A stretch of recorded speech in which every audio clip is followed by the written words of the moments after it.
Okay, hi, happy Tuesday. So I have some more questions that I've received via email, and I still haven't figured out the full technology of my phone, which means that every time I make videos for my YouTube channel, it zooms directly into my face, so you get to experience me close up. Lucky me and lucky you. So the questions that I've received this week are slightly different. It's not directly related to yoga or healthcare or anything like this, but I guess it does make sense in terms of addressing things like resilience and fortitude. So the questions are more related to my background and my experience as a solo female traveler.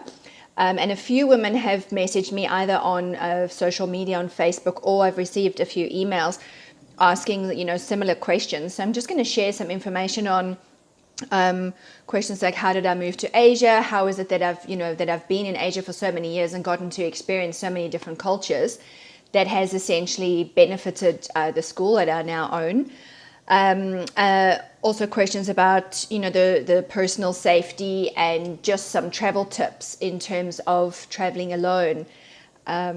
Things like whether or not I use booking agents, do I do everything independently, whether I use the internet when I'm traveling, guidebooks, like I said, personal safety and things like this, risks and rewards.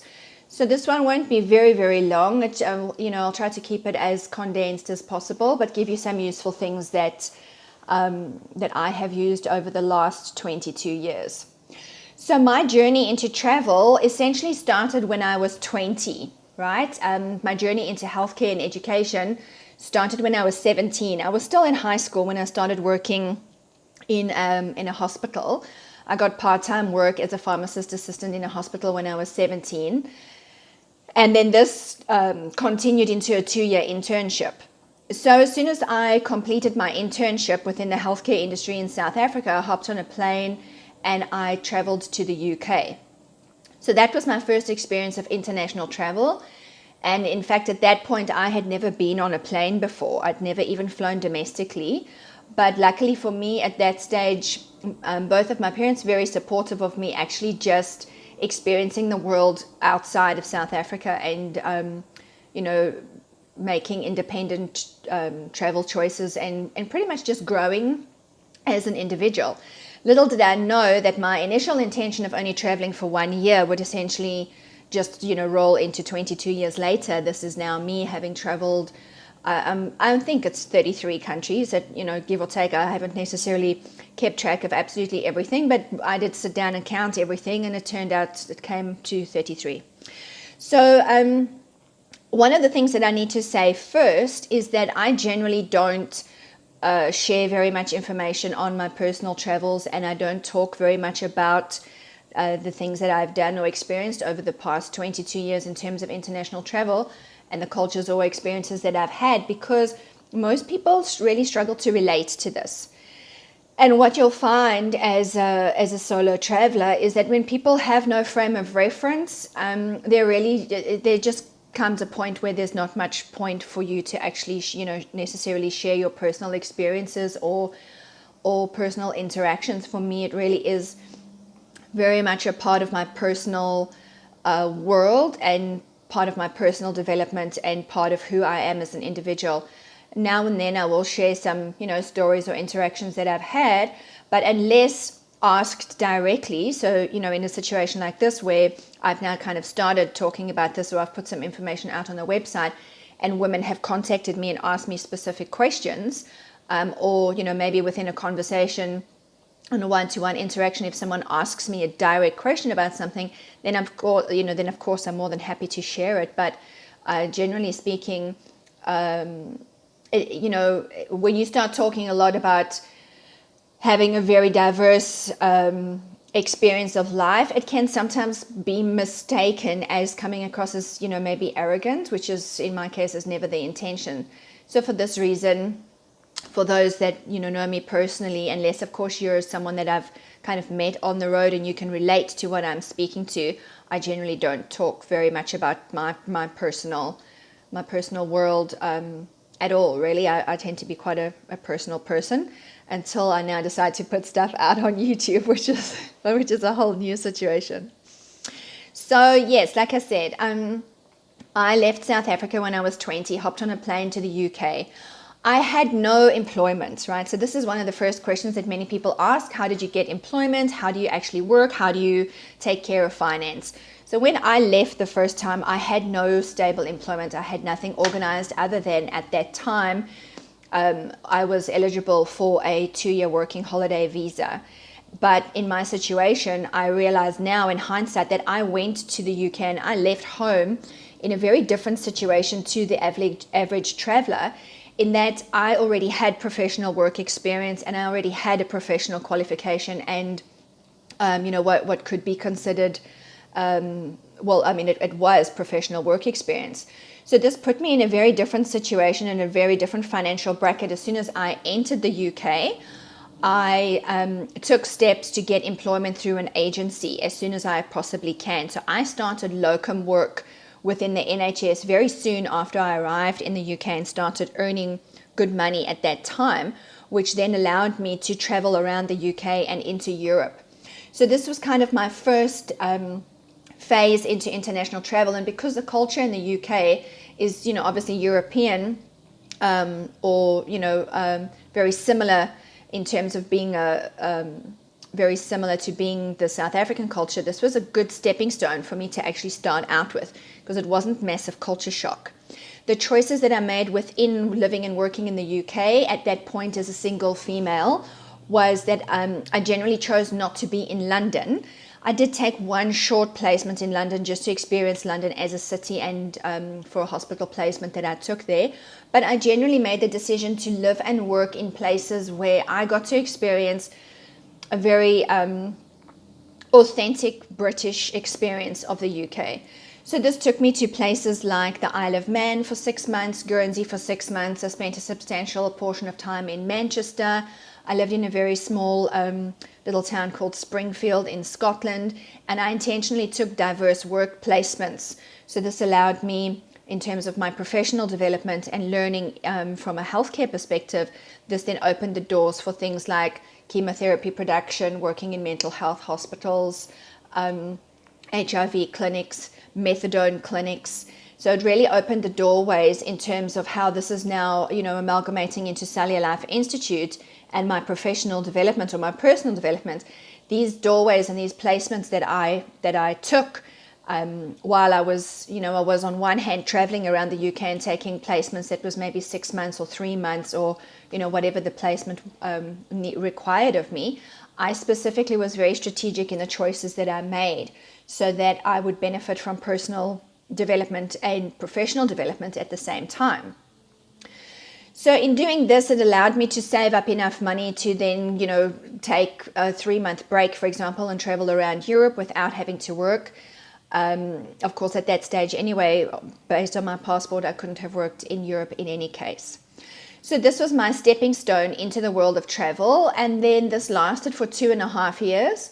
Once my visa was done in the UK and I essentially had to make some choices and leave. Prior to me leaving the UK, I made a choice to do a teaching English course in the UK, which I admit to actually totally forgetting about. I completed the course, put the certificate in a box and mailed my stuff back to South Africa, and then made the decision when I was leaving the UK to travel overland through Africa. So I just randomly bought a flight out of Heathrow. I flew to Kenya and I traveled on the back of a truck for 6 weeks overland from Kenya to Johannesburg. So this was a really fantastic experience. Again, I booked independently. I made the choice by myself, but given the environment that I was going to be in terms of my personal risks and keeping myself safe, I did want to travel overland Africa independently, but I didn't really feel entirely secure to make that choice. So I booked with the cheapest company that I could find at the time, purely because I knew that, overland in Africa, there's going to be no luxuries anyway. So there's really no point in, going with the most expensive travel company, because at the end of the day, there's going to be substantial discomfort given the environment. So all that I really needed to do was have transport and be sure that my personal safety would be maintained. And so I booked with the cheapest company and headed overland across Africa, which was really, it was an amazing, amazing experience. So I got back to South Africa. I was home for about 10 days, and then I realized, like I'm really not ready to stay. There was just kind of a sense or a feeling within myself that maybe it was just a process of exploration. There was something that I knew I wasn't ready to stay back in the environment that I had left. And, I'd grown so much by that point anyway that I don't think that you can't go backwards. Once you go forward, you just simply cannot go back.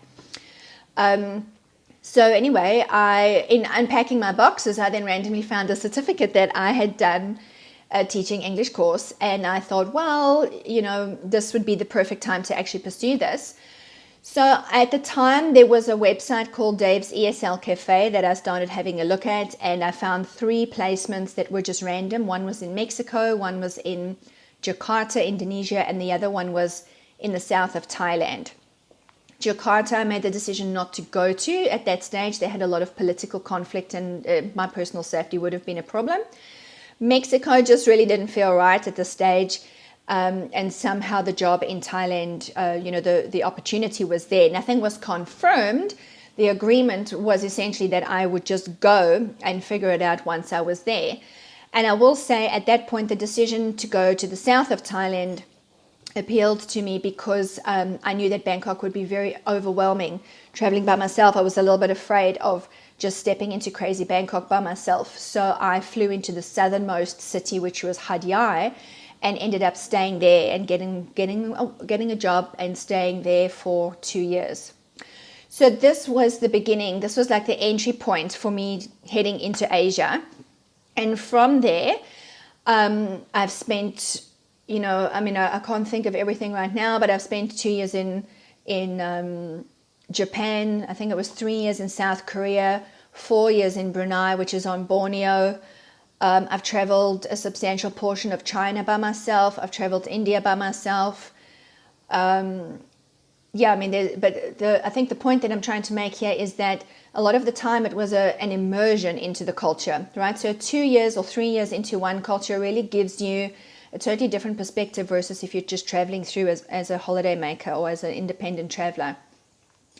In terms of the question of do I use booking agents or travel agents for packages? No, I've never, other than the Overland Africa trip, which I've just mentioned, I never use package holidays and I never use travel agents. I generally just book directly myself online.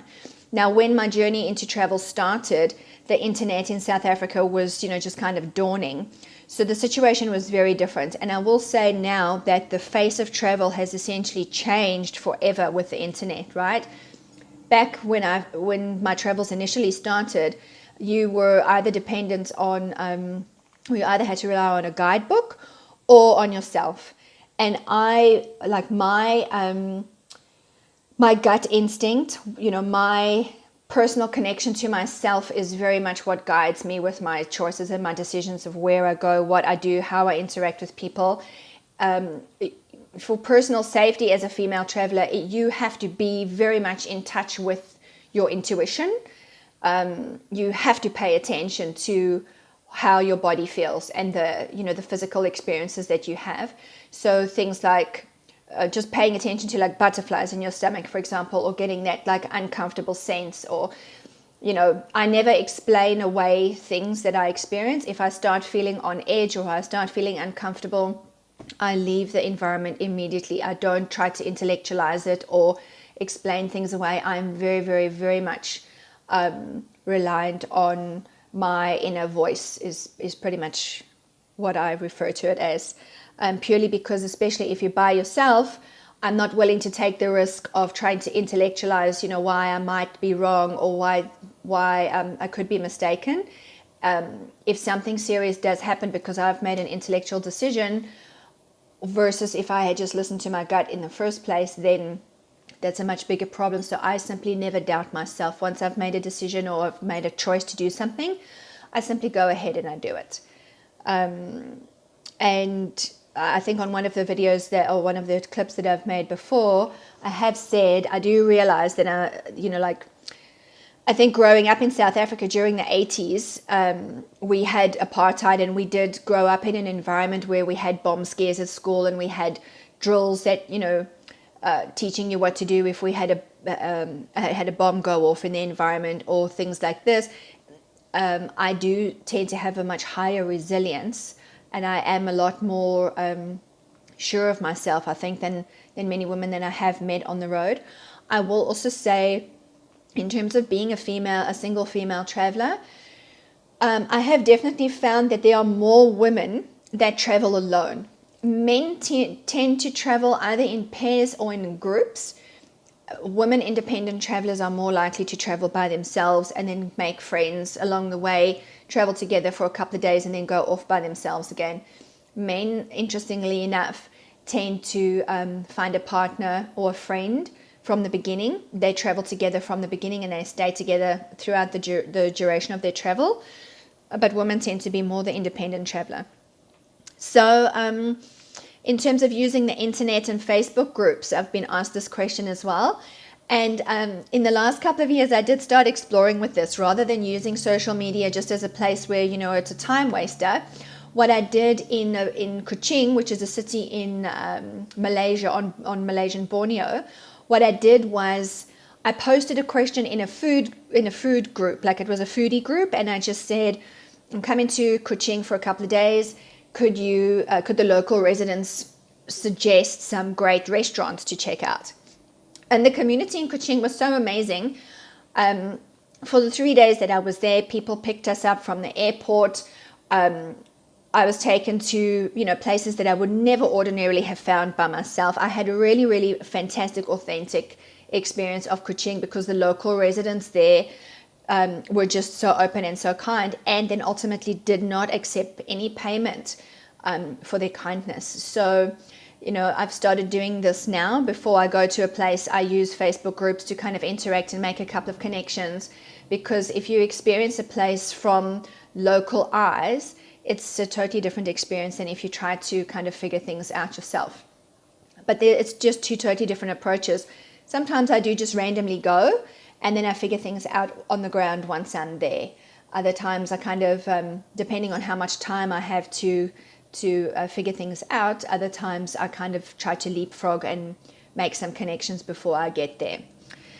In terms of work, so places like Japan, South Korea, Vietnam, Cambodia, Thailand, certain countries, given my teaching English, once I started teaching English, in Japan I was teaching English in a corporate environment. So this was really wonderful because I got to experience corporate Japan and the culture of professional Japanese environments, as well as working with children and adults. So this is really wonderful. So in some places you can just go and find work on the ground, which is mostly what I did.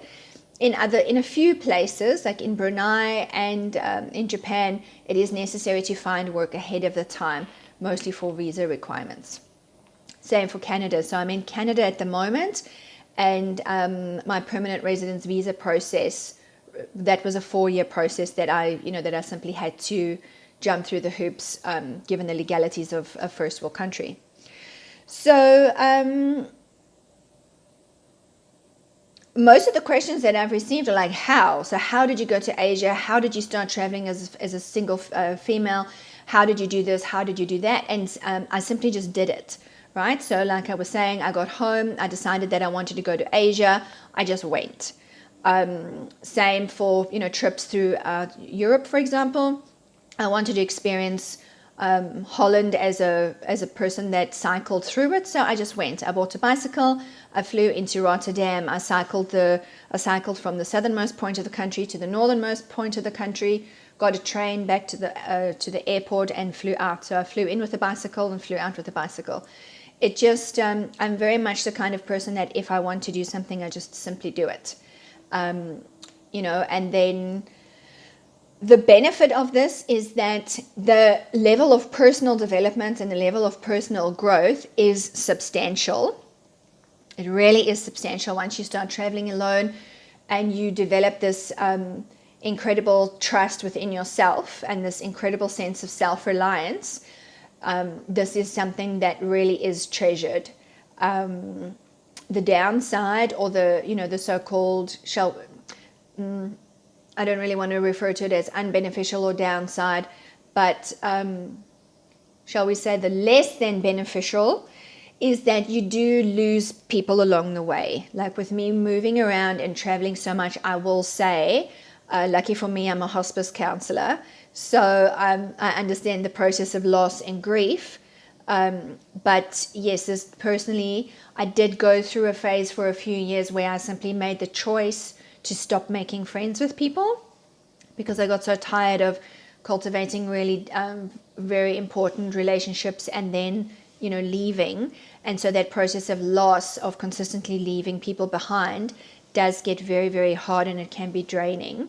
But after once I realized that I had started just isolating myself and no longer making friends because I didn't want to leave them behind, then I made the realization that actually leaving them behind may be hard, but not having them in my life at all is even harder. So, these are little things. I share this just as part of my own personal process, and things that you will learn for yourself. But the most important thing is that I think I'm sharing this in that I just want women to feel comfortable in the sense that once you make the decision, once you make the choice, and once you start thinking that you want to broaden your horizons and you want to leave, you want to travel, you want to experience the world beyond the environment that you are within, I honestly just say do it. I don't regret a single, not any experience. I've had some incredibly unpleasant experiences that could have been worse than what they were. But at the same time, every single experience, whether it was an amazing one or whether it was absolutely awful, they all taught me something that I could never possibly have learned in any other way. So the most important things, we're already at 22 minutes, and I think that's really just a nutshell of 22 years of my life that I've put into 22 minutes, which is kind of funny. The most important thing that I would leave you with is just do it. Be aware of your risks. Your personal safety is paramount at all times. So if there is anything, if you get to a place and you feel uncomfortable, listen to that. Don't doubt yourself at all. I've only started traveling with a smartphone and with a digital environment with me. I've only started traveling with that in the last, say, 3 years. It did help me out in India. Just for my own personal safety. I was in the back of a rickshaw and I started feeling a little bit edgy, wondering if I was getting driven to an environment that I really didn't want to be in. And thankfully in that situation, I had a smartphone with me so I could check Google Maps and I knew where I was. And from there, I could make a decision of whether I stayed in the rickshaw or whether I asked him to stop and got out. But prior to that, before I made the decision to travel with the smartphone, I simply relied on my own intuition entirely. If there is ever something that makes me feel uncomfortable, I stop immediately, get out of the vehicle, or I simply don't get in the vehicle to begin with. So yes, personal safety, risks and rewards. Like I've mentioned, the struggle to be relatable or not relatable. But at the end of the day, for me, I live my life according to the things that are important to me. So I realize that people may struggle to relate to me on a personal level sometimes, but at the same time, I do these things to develop myself as an individual, not necessarily to, have the spotlight shone on me or to receive accolades or to be seen as this amazing world traveler. That the arrogance is not part of my intention at all. I merely share this based on questions that I've received. And I know from here on out, I will continue to travel, possibly even more so than what I have in the past. And my knowledge will just simply continue to expand from here. And so I think the last thing that I'll just remind you of is you have to just do what works for you. Everyone has opinions. Everyone is going to tell you this is scary, you shouldn't do that, that's dangerous. I wish I could do what you're doing. If I had $1 for the amount of times I've heard I wish I could do what you're doing, all that I can say is if you wish that you could do it, then simply do it. Like the rewards and the benefits of making big life changes for me outweigh all of the difficulties and the struggles. But you must know from the beginning that you are going to be challenged on every level. Like you simply don't choose to travel as an independent traveler, expecting your life to just remain, to maintain your comfort zone. I definitely do embrace pushing my personal envelope. Like I consistently put myself in uncomfortable situations because I want to grow. So if you're the kind of person that needs to consistently be comfortable, then independent travel is going to be very difficult for you. If, however, the choice is that you really want to grow personally, then absolutely it's time for you to pack your bags, grab your ticket, and off you go. So I'm at 25 minutes now. I think that's long enough. If you have any more questions or if you have something specific, feel free to email me at info@salialife.com or contact me via social media on Facebook or Instagram. Have a lovely day. Bye.